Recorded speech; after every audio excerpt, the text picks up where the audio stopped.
Masters Shanghai is right around the corner. So to kick it off, I've picked 3 of my favourite storylines going into the event. So sit back and enjoy. Remember, if you like this sort of content, like and subscribe.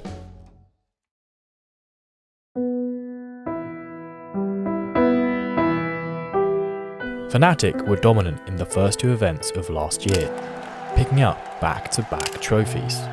They were at the top of Valorant, and then Champions came and they started to show signs of weakness. Then Kickoff at the start of this year, they got stunned by not qualifying for Masters Madrid. During the group stage of Stage 1, Fnatic still didn't seem to be back to their old former glory, finishing 3-3.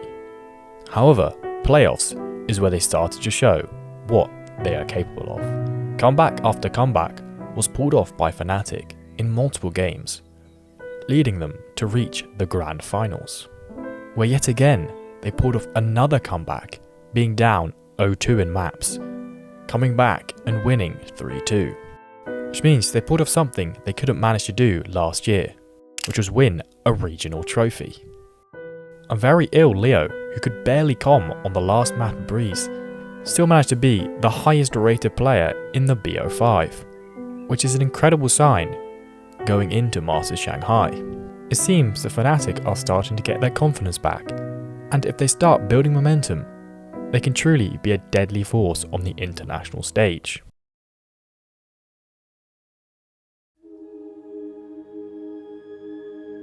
Benji Fishy was one of the greatest Fortnite players in the world, but he quit at the top of his game.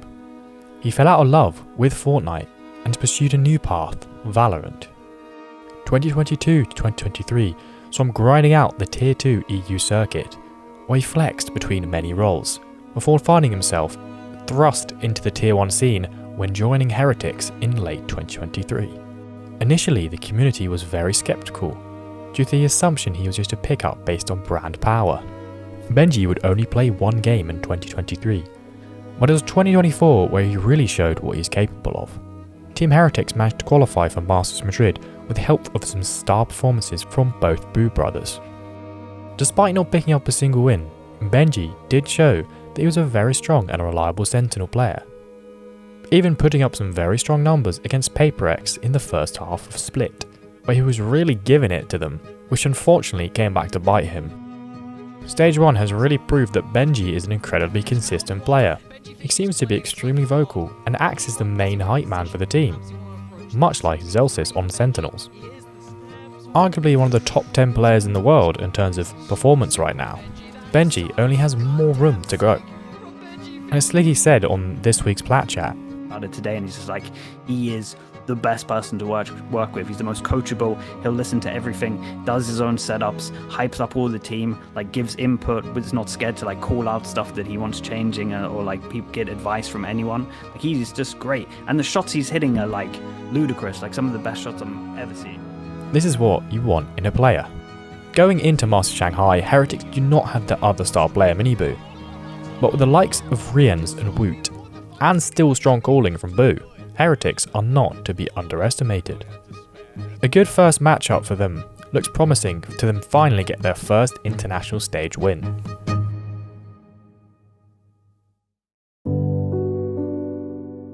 We've seen the brother buff 2 times on the international stage already. Once on Team Liquid with Scream and Navira, and more recently with Team Heretics with Boo and Miniboo. But for the first time in Valorant history, we'll see 2 brothers on 2 different teams at an international stage. Forsaken on PaperX and Xaccurate on T1. For those who don't know, Xaccurate was one of the greatest AWPers that Asia had ever seen in CSGO, only switching to Valorant in 2022, and then joining T1 in 2023. Currently, when PaperX and T1 have faced each other regionally, the little brother Forsaken has come out on top every single time. Not only has PaperX won every single time, but they have not lost a map to T1. Games have been close, 2 maps going to overtime. However, in the most recent matchup, T1 got destroyed. PaperX are the current Stage 1 winners, and T1 are coming into Masters Shanghai as 3rd seed for Pacific, So T1 still has to play groups, where PaperX gets a bye into the playoffs. In terms of playstyle, Forsaken has become the go-to flex player. The guy plays everything, flexing across 8 different agents across stage 1. X-Accurate, as expected, is playing less than his younger brother, with 5. His most played agent is Chamber. This makes sense where he was the primary AWPer in Counter-Strike. The Chamber role is a good transition. Chamber is also his highest rated agent. It's easy to see that Jason's team is currently the far better team than T1. So, if T1 makes it out of groups, it is not unlikely that PaperX will pick T1 due to the current head-to-head win rate.